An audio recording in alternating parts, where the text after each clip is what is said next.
Hello YouTube, my name's Nero and today some Call of Duty Advanced Warfare, playing a bit of Domination here on the map Horizon. As you guys saw there from the score, this game was not going very well for me and my team. It was just not going well. This is actually from an open lobby I did with subscribers, and we all rallied together and ended up pulling off the comeback in this game, which was pretty awesome. I'm going to be running around with the AK-12 RIP, trying to get some captures and trying to get some defense and calling in my score streaks, and hopefully you guys will enjoy the gameplay. It's a very nice half of Domination here. Hopefully you guys will enjoy that. Let's go ahead and start talking about the new update that's actually come out for Call of Duty Advanced Warfare here on July 9th of 2015. This update itself was actually teased to us by Michael Condrey all the way back in May, where he put out this tweet saying Advanced Warfare tuning early look, buffs to PDW, MP443 Gratch, the Atlas 45, the Crossbow, the MP11, the Single Sack 3, and the MORS, weeks out but still inside development. So basically that was going to say, hey, we're working on some updates to the weapons, and that update has finally come here today on July 9th. Unfortunately, the update was not everything that he mentioned in that tweet, but we're going to be talking about that here. First thing we're going to be talking about as we cover these patch notes is the MORS sniper rifle has been buffed. They increased the damage modifier on the upper arm hitbox. Now what that means is you're basically going to be getting more one-shot kills by hitting people in the upper arm with the MORS. I did notice, because I've been using the MORS a lot more lately, that I get a lot of hit markers even when I seem to hit them in the upper body, but I think the reason for that is because I was hitting them in the arm, and apparently you weren't going to be getting a one-hit kill if you hit them in the upper arm. You had to actually get them in the chest. So if you were just slightly inaccurate, you end up moving, just off of their chest and over to their arm, generally you would get a hit marker, where apparently now you're going to be getting a lot more one-hit kills, which is pretty nice for people that enjoy using the MORS sniper rifle. I know a lot of people do, because it's like the bolt-action sniper rifle for Call of Duty Advanced Warfare. Next update, the Atlas 45 pistol. They increased the damage and the range on it. The MP443 Gratch pistol, they increased the damage and the range on it. And the PDW pistol, you guessed it, they increased the damage and the range on it. Now aside from that, they actually updated the crossbow as well. They gave it a faster reload time, and they increased the projectile speed on it to make it apparently a little bit more viable. I never really used crossbows, never have, never will, but they apparently made that a little bit better in terms of the reload time, as well as how fast the actual crossbow bolt itself will travel towards your target, which could be pretty good. But unfortunately, because of this update, they did not actually update the MP11 or the Single Sack 3, which is something I really would have liked to have seen them do.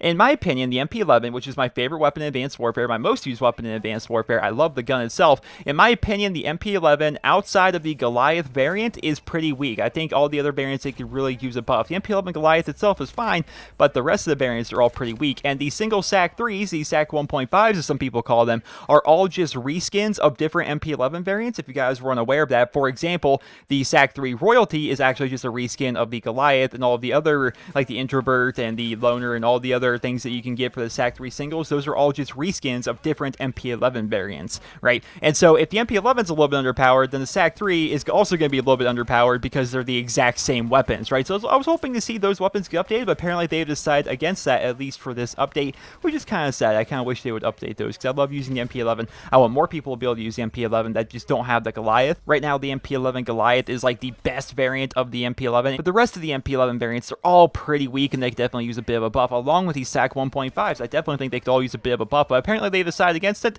I wonder why they would do that. Maybe they thought they'd be too overpowered for the Goliath and the Sack 3 Royalty. Who knows?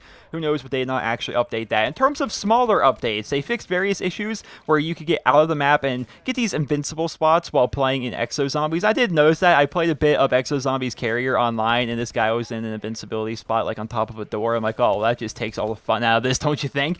So they've apparently fixed that, along with some various other ones on the different Exo Zombie maps. If you play on the PlayStation 3, you'll be happy to know that they fixed an issue where your player emblem would not show up when you were using the M1 irons. Apparently that was something that needed fixed, and they ended up fixing that in this update. Also, they fixed a rare frame rate drop issue in the multiplayer, which I have actually had this issue a couple of times. It's pretty insane. So basically, you join a multiplayer match, and it only happened to be when I played Ground War for whatever reason, but you would join a multiplayer match, and you would be playing at like 15 frames per second for whatever reason. That's actually happened to me maybe, I'm going to say probably 3 times so far in Advanced Warfare. It wouldn't happen a lot, right? It wasn't like super rampant or anything like that, but it did happen to me, and it was super frustrating when it would happen, because you're just playing, and you're playing at like 15 frames per second. Like, picture how it kind kind of feels clunky when you're playing Battlefield on a console because it's 30 frames per second. Picture half of that. That's what I was playing at for a couple of those games, which is always super, super annoying. So I'm glad to hear that they were able to fix that issue in the multiplayer. It didn't happen very often. Chances are probably a lot of you guys never even had that issue, but if you did, you'll be happy to know that issue is no longer going to be coming. If you guys would like to go ahead and check out the rest of this update and read all of the patch notes, you can do so by finding the link to the patch notes down in the video description. It'll be at the very bottom, the very last link. It'll take you over to community.callofduty.com where you can read the patch notes, and keep in mind this update is actually out for the Xbox One, the Xbox 360, the PlayStation 4, the PlayStation 3, as well as the PC. Can you believe it?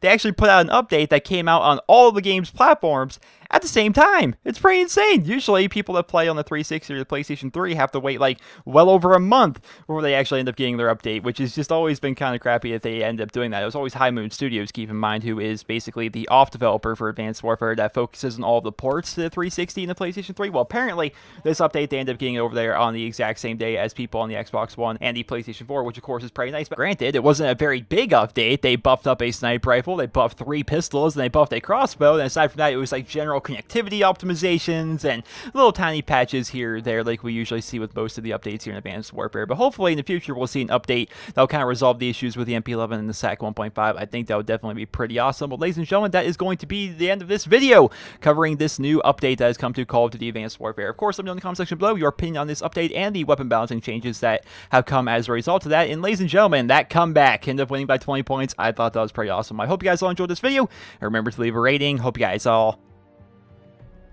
have a wonderful day.